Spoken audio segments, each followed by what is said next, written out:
Hello, Sarah of SEK Handmade here, and I'm so excited to be back for another Meet the Maker interview. You know, I just love, people who know me well would say just talking, really. But I love chatting with other makers and learning about their craft and what they have going on and just getting to know people better. So I hope you enjoyed that too. Today I am talking with Chalia of Chalia's Crafts. She is an earring designer. You know I love the earrings.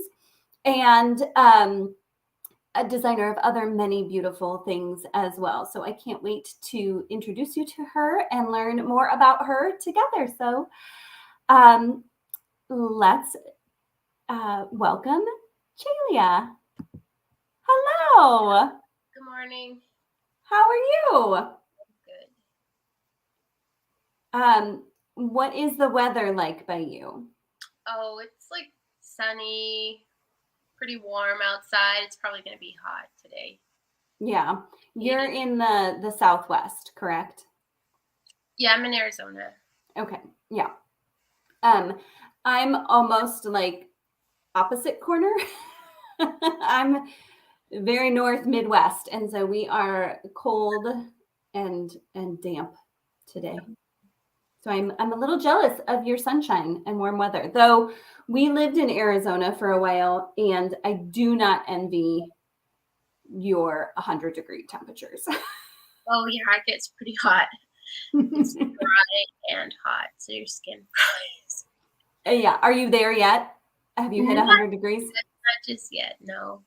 It was like 80 yesterday, so it's springtime, so that's scary.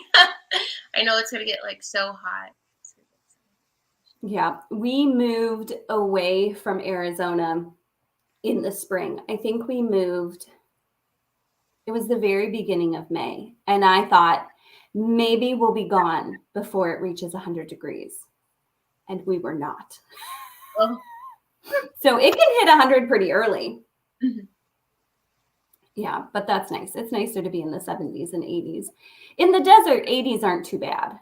Yeah, no, it feels, and there's a breeze too, so it helps.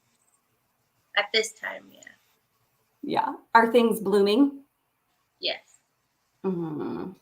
That's such a beautiful time to be in the desert. There's a lot of butterflies, and it's just so pretty. Yep. Now's a great time to be visiting the desert when us in the Midwest are sick and tired of the cold and the gloomy.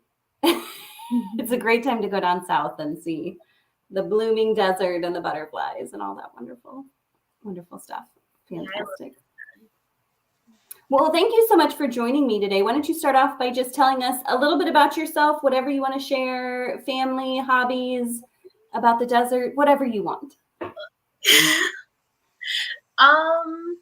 Well, I don't really like feel comfortable talking so much about myself, so it would help if you just ask like the questions for me to like help. Okay. Would you like to share a little bit about your family, either where you grew up and that family, or your family, your immediate family now that you're a grown-up? Okay, so I grew up in Southern California. I have 8 siblings, 4 sisters, 4 brothers, and I'm the third to the last. Okay. And right now I'm currently married, and I have 1 child. And he's a girl. So you grew up in California. How did you end up in Arizona? Did you move there? Did your family move there when you were younger? My husband and I moved here due to work. First, we actually moved from California to Utah, and then from Utah to Colorado, and then to here. So we moved. Yeah. How long have you lived in Arizona then? About 3 years. Okay.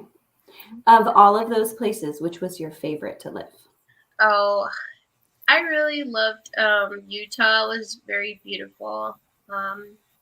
But I do like it here in Arizona. I like the heat.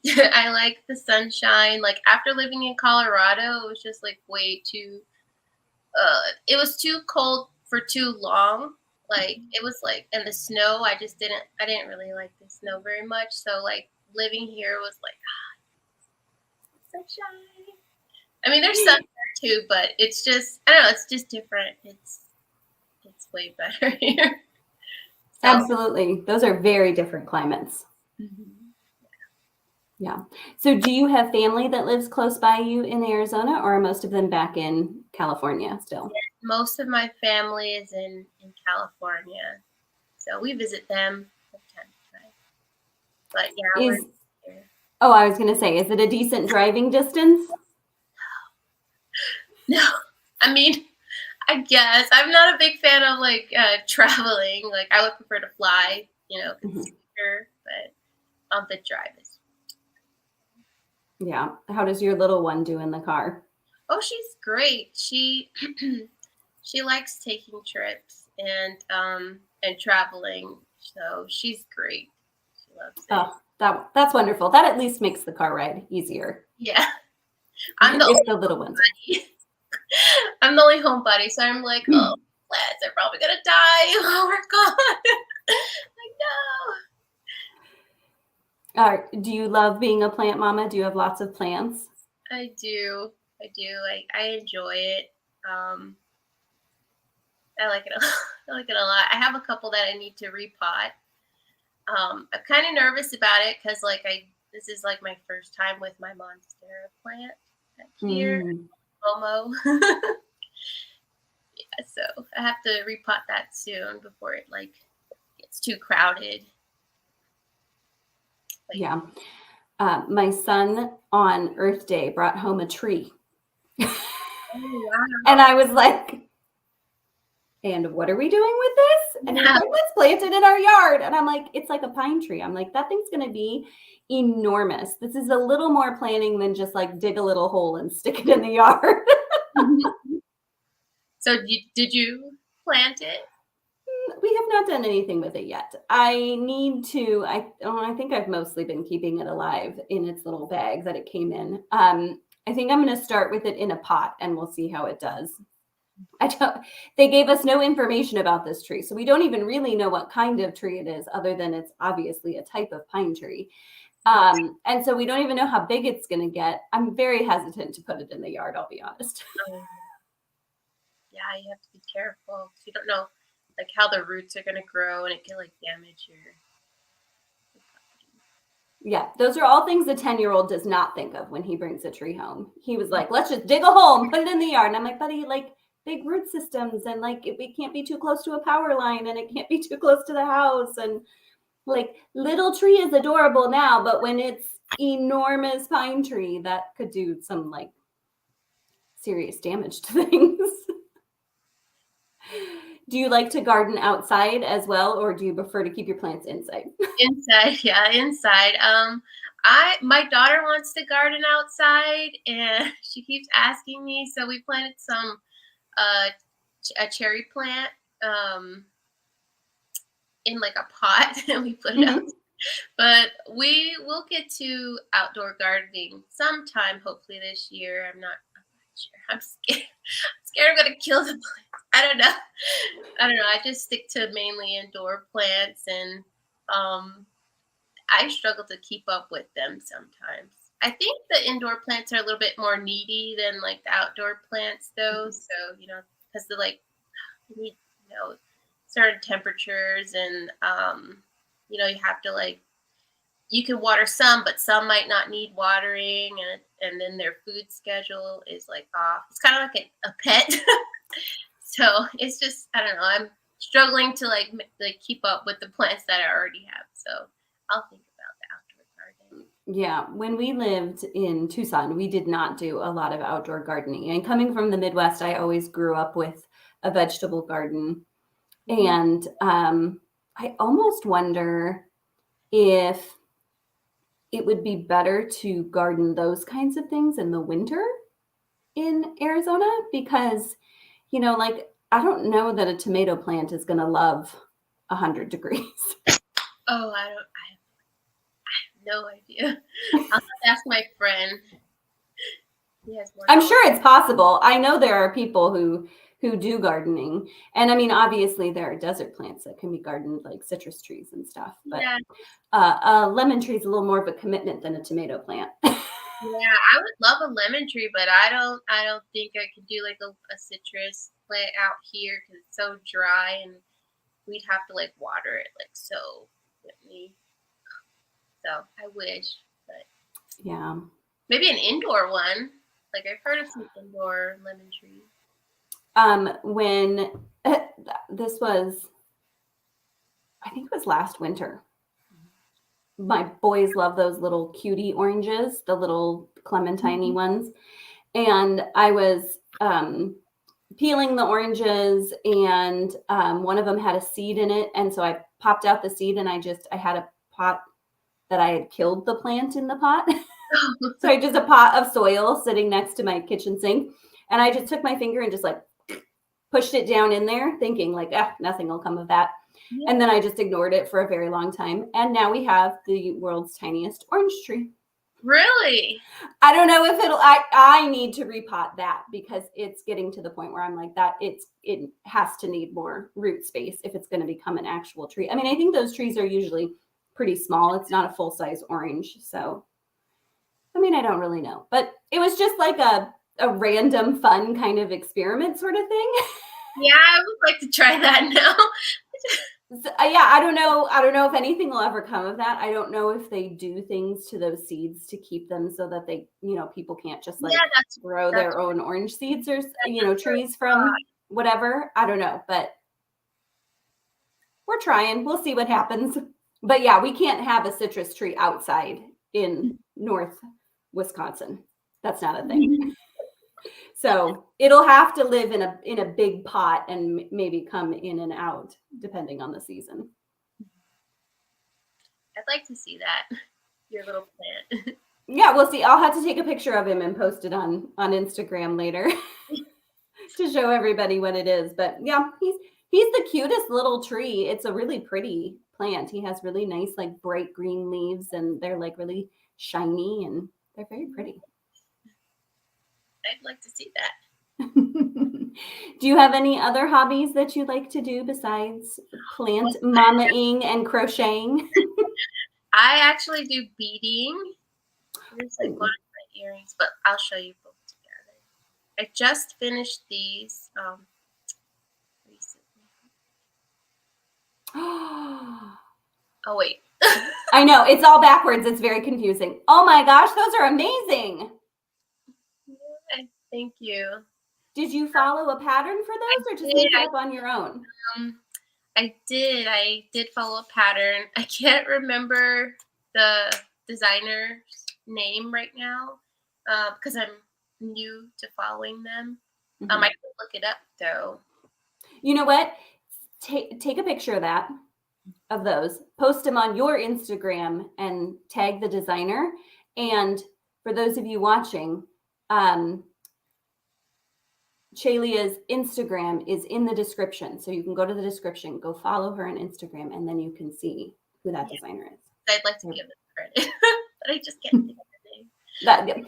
I totally understand. I'm like, even if I like just said it, I'm like, oh, what is that again? And I do macrame. Ooh. My plant hangers.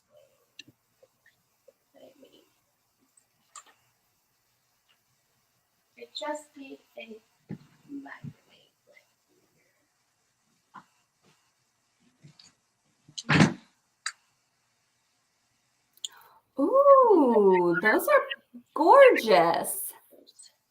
Oh wait, I'm out of the camera. So these could fit like an 8-inch plant hanger. I mean a pot. Mm-hmm. And I made like this little butterfly knot here. So pretty. I love it. Oh, so cool. So do you have patterns for those too, or are those just something you saw? On those. I'm working on those, yes, the macrame patterns. Can't wait to add those to the shop. I love it. When did you take up macrame? I think it was this past winter. Do you find I think it was this past winter, I believe. I think so. Did you just go on YouTube and look up tutorials and stuff? I found a pattern online, and the designer, she had a link to YouTube tutorials for those specific knots that she used in the pattern, and I also bought some books to learn how to do the knots and to learn the names of the knots, and I also purchased a few patterns on Etsy, like the vintage ones, and they also have like a picture tutorial of how to make the knots. And they're inexpensive too. So those were actually my second patterns that I decided to go with before getting the books. So I've just That's fun. Yeah, just trying to like figure out how the patterns are written and how to like make the knots before, going into writing the patterns myself. But I feel like it'll be a way easier than writing the crochet patterns. The crochet patterns, they takes a lot more to write those. Yeah. Do you think your crochet skills helped you to do macrame, or are they just so different that they're just like not even related? Yeah, they're different. They're different. I feel like if you can crochet, you can macrame. You should be able to macrame, because I feel like the knots are it's just, I don't know, I think it's more simpler than trying to remember all of the stitches, like how many times the yarn over and insert your hook, and then like how, I don't know, I just feel like crocheting is more intricate than the macrame. I picked the macrame up so quickly, but I would say that about knitting. Like if you can like crochet, I feel like you can probably figure out the knitting, like at least how to read the pattern. Mm-hmm. Like if you can read the crochet pattern, you can kind of follow along with the knitting pattern. It helped me at least. Do you crochet and knit? I didn't know you knit. Oh yeah, well I'm a beginner knitter. I didn't go far with knitting because it did take a while to like knit, and like my finger gets sore. I'm probably doing it incorrectly, like when I'm like pushing the needle down to like get the the other needle, it gets sore. So I'm like, and I'm really slow. So I just call myself a beginner knitter. And I also needle tat. Now, when you're casting onto your knitting needle, it's kind of like casting on or like doing the knots for the needle tatting. So you're like, I don't know the names, the terms for like the knitting or the needle tatting, but the knots look similar, and it also looks similar to macrame, the square knots. When you're casting on almost, I don't know, it just creates that little bump at the top. Yep. I have never tried needle tatting before. Yeah, I think like, you knit, correct? Mm-hmm. So it's just like casting on for the needle tatting. So I feel like you would catch on really quickly. The needle tatting. That's fun. I always love to add a new craft to my my tool belt. So maybe I'll have to look into that. That sounds fun. Mm-hmm. I think I found my tatting needles at Hobby Lobby. I think. What kind of yarn or thread do you use for tatting? I use So I use a size 10 thread, or Okay. whatever thread size they recommend for that pattern. And this is what the needle looks like. So it comes in like a little tube like this, and then they'll have like the needle sizes on them, and then my needles just fell out.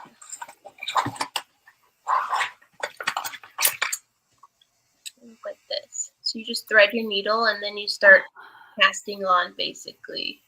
It's like a needle though. It's got an eye at the end of it. It has an eye, and it's just very long. And you just cast on, and then like you'll end up pulling that through itself, pulling the needle through the thread that was behind on the tail, and through the center of the knots. So it's really fascinating. Learn something new every day. I love it. That's so fun. Huh. Now I'm going to go down a rabbit hole of tatting. I think you would like it since you knit. That sounds fun. So when did you learn to crochet? Oh, I learned to crochet. Well, I learned how to make a chain, foundation chains, and single crochet when I was 14. I think my sister taught me how to do that. But I asked her recently, do you still crochet? And she's all like, no, I don't know how to crochet. And I'm like, well, you taught me how to do this. Like, you should know how to single crochet at least. She's like, no, I don't remember.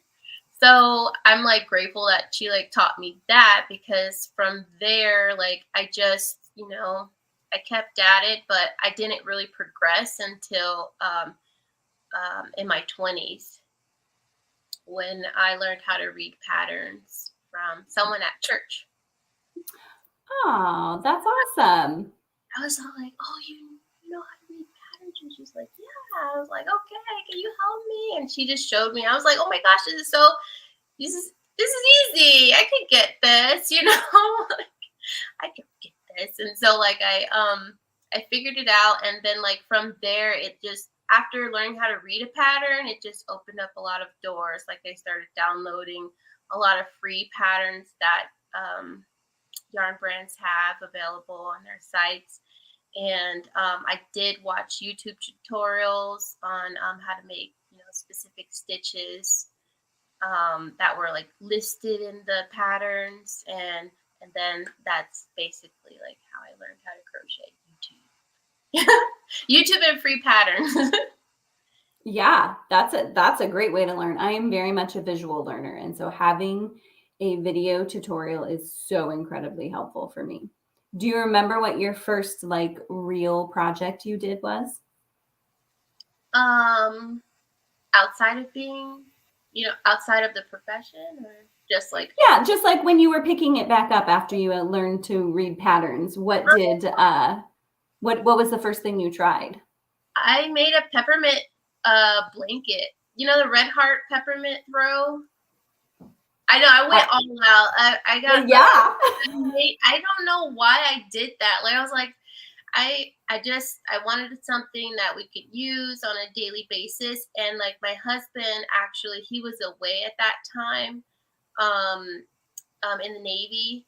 And like he was supposed to come home for Christmas. So I was like, okay, I'm just going to, do this to occupy myself and then have this ready for Christmas time. And so that's why I ended up making that peppermint.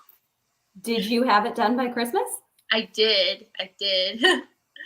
I'm so impressed. I'm impressed with myself. I don't know how I did that, because when I look at it, I'm like, how did I do that at that time? Because it was like I was still, new to it, but I feel like I picked it up. I think, because they also did have a YouTube tutorial on how to do that as well. So that was very helpful. I am always amazed by people who think, I am brand new to this. I will make a blanket. Yeah. Because my personal inclination is I am new to this. What is the smallest thing I could possibly make? Yeah, I feel like you know, I feel like it's important to always push yourself to like try new things, you know, because like you could have been crocheting for like 10 years, but you could have been still stuck on like, you know, the simple stitches, the basic, you know, patterns because, you know, you've been afraid to like progress because things look too intimidating. Just give it a try. It's gonna be okay, you know, just give it a try so you can like grow those and build on those skills. So I just always try to like build on my skills all the time. Yeah, I think that's great advice. Absolutely. I think when somebody says, I've been crocheting or whatever for so many years, I used to feel really intimidated by that because, especially when I was first starting out, like it takes time to build number of years you've been doing your craft. But there are people who never move beyond just working like half double crochet blankets. And they've been crocheting for 20 years, but the only thing they've ever done is half double crochet blankets. And you can have somebody who has been working for, you know, a few months and has really delved into some complex stitches or amigurumi or something that's, you know, maybe a little more specialized, or lace or something like that. And so yeah, it's always there are definitely those type of people who find a stitch or a pattern or something that they really love and they make it over and over and over and over and over and over. So I do think it's interesting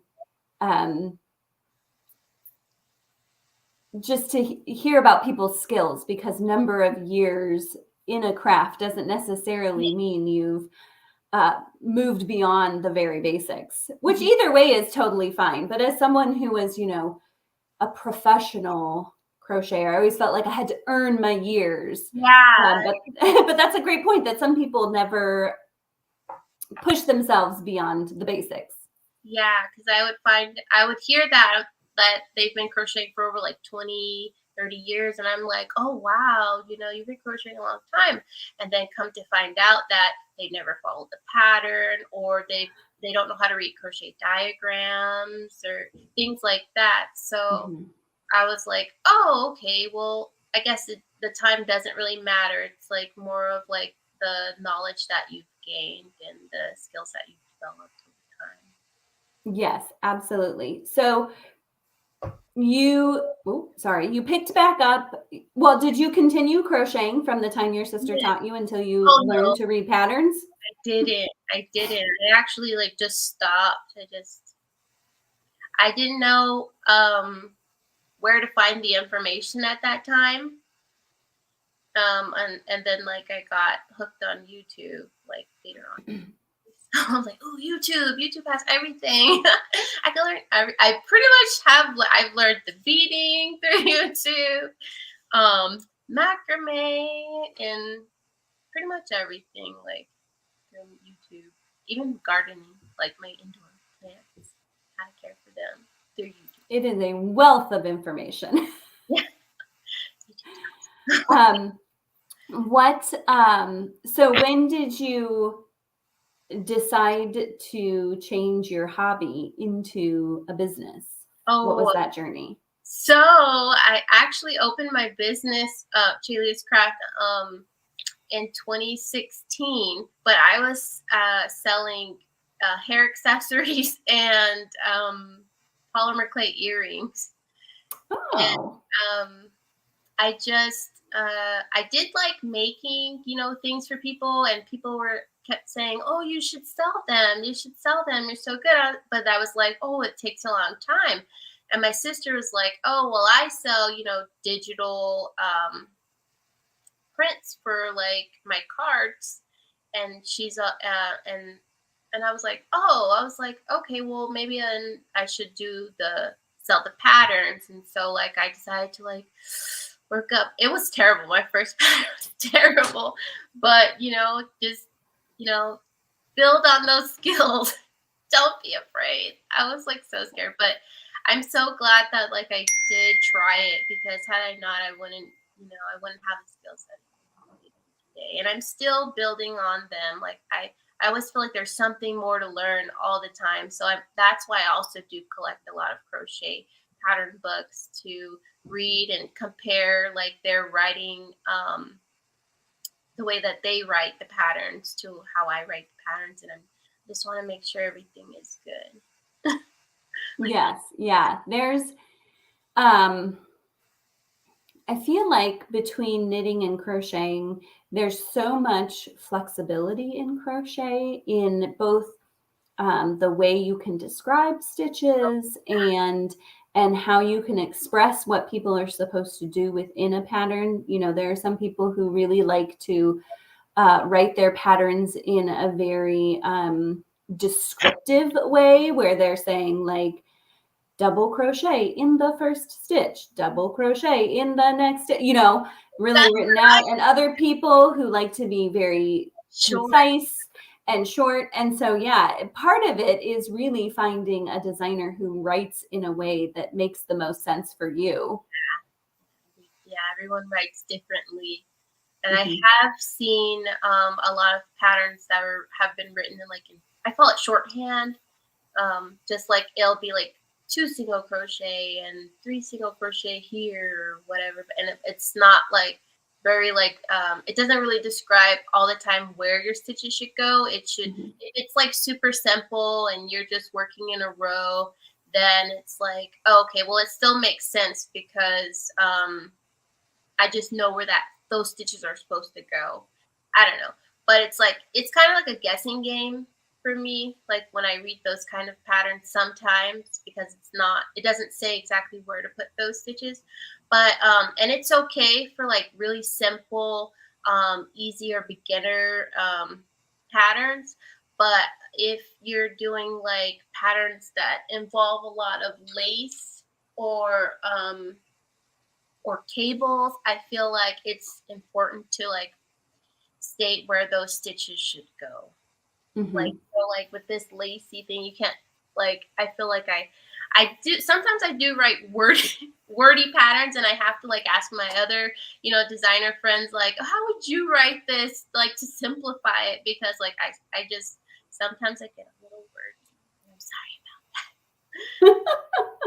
No, that can be a really helpful way for people, because with crochet, you can do so many things with your stitches. You can, work part of a row and turn. You can work flat and then start to go around around the edge. You can, go do short stitches and long stitches and several stitches in one, and fans and shells and all of these things. And all of those things um, can be it can be a challenge to decide what's the best way to describe how to do exactly what you want people to do. Yeah, especially like with my plant hangers. Like I feel like it's more of like free form than, anything. So Mm. it's not just work. I mean, it is, I mean, it's worked in rounds, but you're working in like chain stitches, and and I like try to find a way to connect the next row so you don't have to fasten off and have a lot of pins to weave in. So it's like a maze almost, and I'm trying to like figure out the best way to write the instructions so that everyone can like follow along. And so like if I really struggle with a pattern, I'll and I think that someone else might not understand what I'm trying to like get across in the written description, then I will include a pic tutorial, and I hope Mhm. that that's good enough. Yeah. Um, I weaving in ends, that's like one of my least favorite things to do. So Mhm. I appreciate that you try very hard to minimize the number of ends to be woven in. I was just thinking the other day, oh, I could say I wanted to have a right side and a wrong side.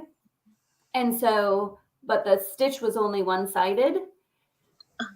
but I wanted an odd number of rows in between. And so I was debating, well, I could just say cut the yarn and start back at the other end. But I'm like, ugh, but then you've got all those ends to weave in. Oh my gosh, I remember. I'm a fellow end weaver inner avoider. With my, what is it? The diamond fur blanket, like throw. That one had a lot of ends to weave in because like the color changes. And like I do want to do more with like color, but those ends they get me. Yep. I agree. Sometimes it's a decision of trade-offs. What is more important to you? The visual aspect, because you can do lots of cool things that do end up in like some annoying, like either just blocking situations or end weaving in situations, but sometimes it's totally worth it Yeah. for the final product. Yeah, this throw blanket that I wanted to share with everyone. Yes, please share. Ooh, look at that sparkle. Yeah, it has like sequins and like a gold thread. It's size 10 thread in here that I surface crocheted across the top of the blanket. But the thing is, it's like some of my testers, when they started working on the blanket, they tried to just make it and then weave in the ends afterwards. And that was a challenge to do. I mean, was it that? I think it was weaving in the ends. No, or it was adding the surface crochet. Actually, you try to do it after, but it's best to add it while you're going along with the rows because it's just too much it's too difficult to add it after you've made all of this, this blanket, all this fabric ends up in your way, and it's difficult to hold on to it, get the stitches in the back. Here, let me show you. Because I could never. Oh, so cozy. I love it. Very pretty. Thank you. But yeah, it was a trade-off weaving in those ends and adding the thread, but it's so worth it. Like that sparkle. You don't have to add the thread, but the sequence actually makes the thread sparkle. And yes. Worth it for the final effect. Mm-hmm. I love it. So can you tell us a little bit about your name of your business? Was that easy for you to come up with, hard for you to come up with? Is that something that's a holdover from when you used to do accessories and earrings? Oh yes, I feel like I got off topic. So the Chalia's Craft, I went with Chalia's Craft because I just enjoy crafting in general. I like sewing and working with crochet and all that stuff. So I wanted to make sure that I can just go ahead and sell whatever it was that, I felt like making at that time. And thank goodness, because I ended up going with designing patterns, crocheted patterns, and it still went. So I just kept it. Mm-hmm. It sounds like it's a good choice because it sounds like you may be branching out into macrame then here soon too. Oh, yes.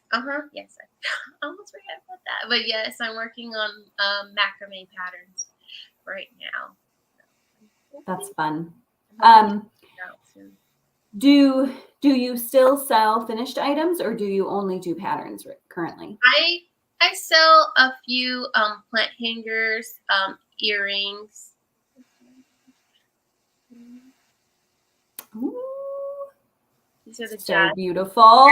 Jasmine Earrings. But I also sell the patterns for everything that's like pretty much handmade on there. There's a pattern available. So I only sell a few handmade items online because they take a lot of time to make. They do. I love it. So fun. So what's the latest project you've been working on? My latest project is my magazine holder. Oh my gosh, I love that. Wait, I'm sorry. I know it's hard to get stuff centered on the camera. Go. So cute. Oh, and there's like gold thread in this cord. Yes, I can see that. And I made this with macrame cord. Oh, okay. But I need to find a yarn substitute for the cord because I've come to find out that a lot of crocheters just prefer working with yarn for their crochet projects instead of as opposed to the macrame cord. Sometimes the macrame cord can like split, and sometimes it's just coarse on the hands. This is a really soft though, so I have to figure out a new yarn to be substituted with this. Yeah. What weight yarn would you say that's comparable to? Oh, that's a great question. I'm thinking a size 5, maybe. Yeah, so like a bulky. I think a size 5. But I do think that that the what is it called? Lion Brand Rewind tape yarn. I think that might work for it as well. But isn't that like size 6? I think that's a size 6 yarn. It might be. If it's like, I had some of their tape yarn before. I haven't worked with the Rewind tape yarn, but I have some tape yarn from them that's been discontinued since. But yeah, it's not like, like a super bulky yarn. It's got a full circumference of bulky. You know what I mean? Like it's like a circle of yarn, whereas the tape yarn is like a flat. Yes. So it might work as a bulky too. The other thing is if you hold 2 worsted together, I wonder if that would be about the same.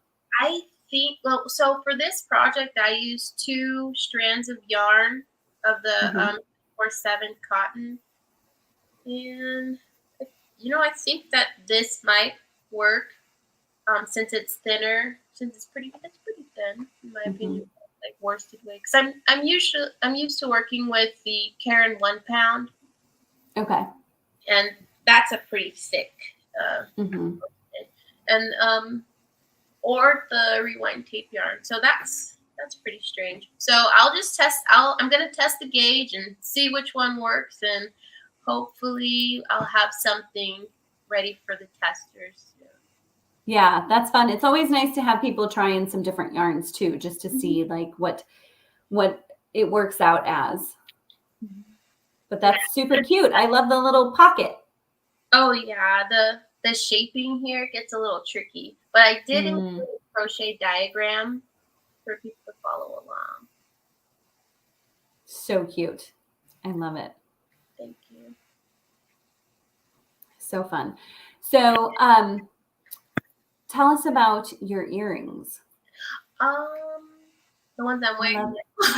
All of them. I love your earrings. They're always so creative and unique and so fun. I love the little ones you have. Those are like your studs with all of the beads on them, right? Oh yeah. So these are the Amara studs. So the Amara pattern. Oh, I have one of them here on my display.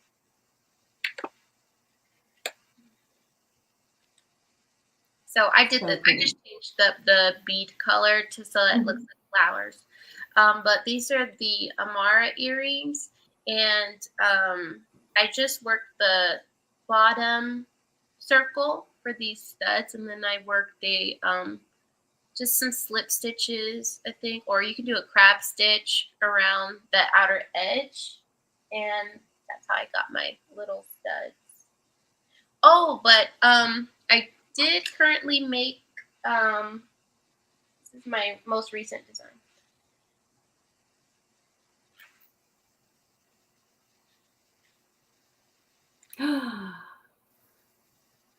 Those are beautiful. So cute. Thank you. And I'm right now. These earrings are available in a pattern bundle. Yeah, tell us about that. That's you've got fun stuff going on with the earring bundle. So the pattern bundle is going on. I mean, is available from today to I think May 21st, I 26th. think that's what you told me. What did I did? Do you remember? I think that's what you told me. Yeah. I can't remember. Like my memory is so terrible. And it's a collaboration with a few other designers. Let me see here. Amber Bliss, Mama Grace Creations, Motherlode Crafts, Till Dragonfly Creations, and Wish Upon a Hook have all contributed their earring patterns to this bundle, and it's basically, it revolves around springtime. So they're all like spring designs, flowers. You have hoops, studs, dangles. Wait, yeah, because you can all. Priscilla of Motherlode Crafts. Yeah, she has earrings that can be turned into a dangle earring or like go up on the ear like this. Like, That's it's fun. really cool. I don't know how she did that, and I don't know exactly like how it's put together. I'm like itching to like try that design. So there's also going to be a crochet along that will take place. I think it begins May 4th. Okay. I believe. So people can buy the bundle now and then join the crochet along. Yes, and I have a link provided to the bundle and the crochet along in my link tree on Instagram. Okay, and you gave me some links and I put them in the description below so people can go there and buy the bundle and check out the crochet along. Lots of fun. Crocheting earrings is a little bit of, I feel like it's like amigurumi a little bit. Like it's just a little, it's still crochet, but it's just a slightly different skill. It takes some kind of, not special techniques, but it's just a little different than working like a scarf or a shawl or a blanket or something. So a crochet along is a great place to dive into trying earrings. And I don't remember the exact price of the bundle, but it's a good deal for the number of patterns you're getting. So it's a great way to dive in and get several patterns to try with lots of different techniques, and then join the crochet along. And you guys are talking a lot about like special things that you need to do with earrings and how to crochet them and treat them, and that'll be great. I think it's $10.50 currently. Okay. But the price will be going up to $16 something on Wednesday. Okay. So today's the day. Go buy it now. I love it. That's great. It's so much fun, and so many cute earring patterns in that bundle too. Yes, they're really cute. Yeah. All right. I'm going to ask you about some of your favorites. Okay. Real easy here.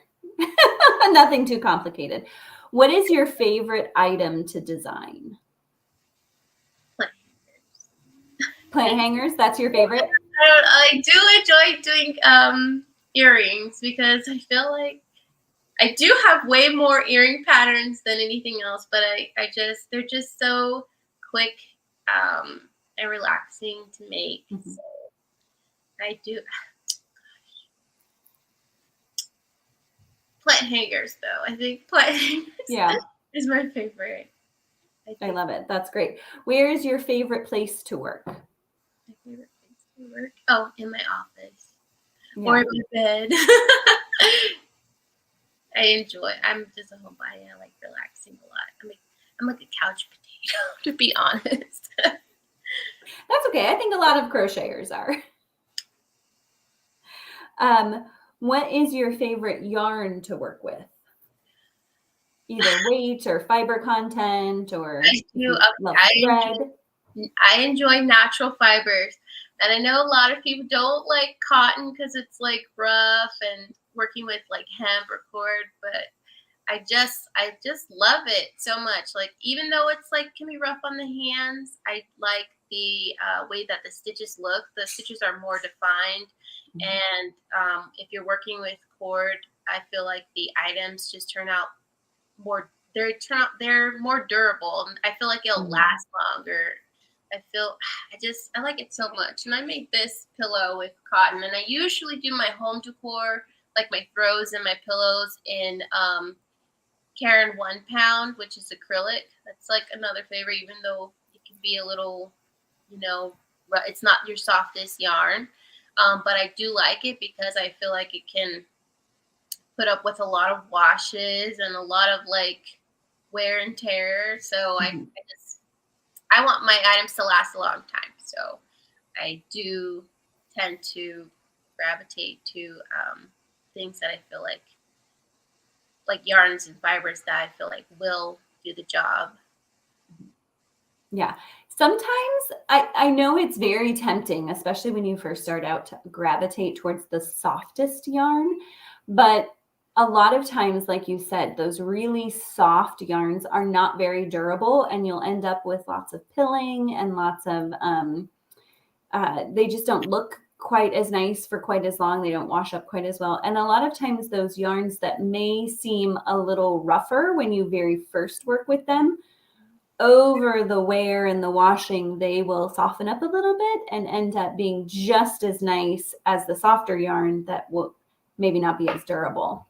Yes, I agree.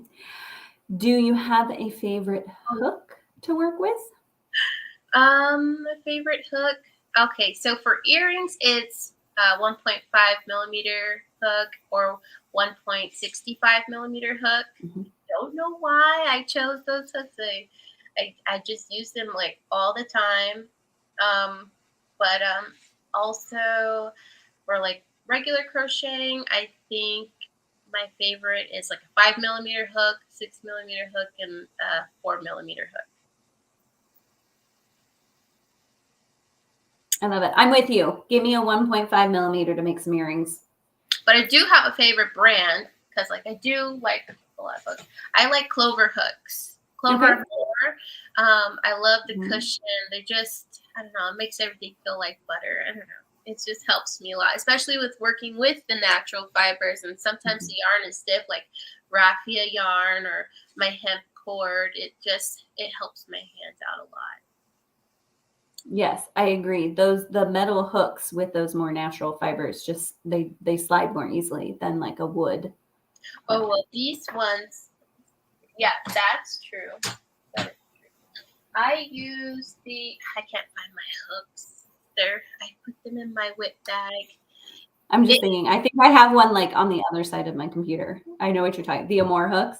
Yes, with the cushion. I think they're like plastic, like acrylic. Oh no, I put it away. I don't have it sitting out here anymore. I did have one sitting on my table. Oh, you know what though? I have them. They're here. This one? Oh yes, that's what the one is that I put away. The Clover and More hooks. So they even have one just for me, 1.5 millimeter hook for working with the thread. That helps a lot, having that hook. Yeah. I really love the cushion. And these look like metal. I don't know, but it has like some coating on it. I think it's plastic. But it looks like it's metal, but it's really soft, and it just glides through the yarn very easily. I like them. Yeah, my very first teeny tiny hook I bought to do earrings. I had no idea what I was doing.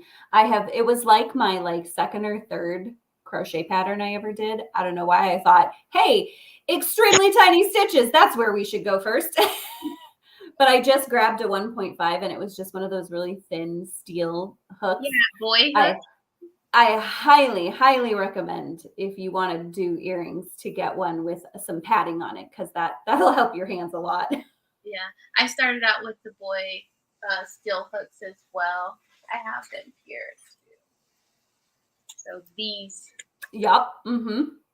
That's what I started out with. And I use a cushion now on like one of them, the 6.5 millimeter hook, because like I couldn't find one from Clover, so I got the hook cushion, and this helps a lot. Yes, that's so smart. I know there are people who are very loyal to their boy hooks, and I don't think Boy makes that. They just make the steel. They don't make any with any sort of cover on. So having that little cover to add to it could make a big difference in comfort of your hand. It does. It definitely does. So sweet. What is your favorite thing to drink while you work? I drink water and tea. I'm a tea drinker.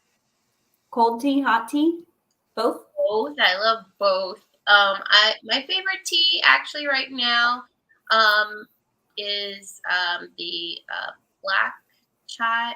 It's like a black tea. It's like vanilla chai tea. Oh, by Bigelow. Okay. Bigelow, I think. I love a chai tea. So yummy. What is your favorite color? Oh, goodness. I do love shades of pink. But for home decor, I love just like an ecru. It's a neutral color. Mm-hmm. I don't dive into very many colors when it comes to my home decor. I'm pretty bland. Keep it simple and it goes with everything. Yeah, and you don't have to really change it up throughout the year either. Like it's just everything just matches, and I feel like it allows the texture to show through. Like, and I like working with a lot of stitches, like lacy stitches. So I really just like one basic color so that it'll allow the stitches and the textures to just shine through. And I feel like texture is just so yummy. Yes, it's all absolutely. About yes, I love it. Wonderful. What is your favorite season? Oh, I love spring, and I do love fall as well. Spring mainly because the flowers, and then and I've been tired of once I've been tired of all the cold and stuff. Here comes spring. The birds are singing. The flowers are growing, and I don't know. I love plants. Yeah, it's a really encouraging season of renewal. Yeah, I love it, and it's not too hot. Not too right. Yes. What is your favorite item to make? Not design, but to make. Favorite item to make would be the Jasmine earrings. Like I have so many of those at my market. Like I have a whole side of my earring display is just filled with Jasmine earrings. It's easy to add the beads. Like if you're a beginner and working with beads, I would recommend the Jasmine earring pattern. They're gorgeous. Absolutely beautiful. Thank you. I can see why you love them. I love it. Are you a book or a podcast person? Or neither? I do enjoy reading books, but I can't read a book and crochet at the same time, and I'm not a big fan of the audiobooks. I don't know, I'd rather come up with the voice in my head myself. So sure.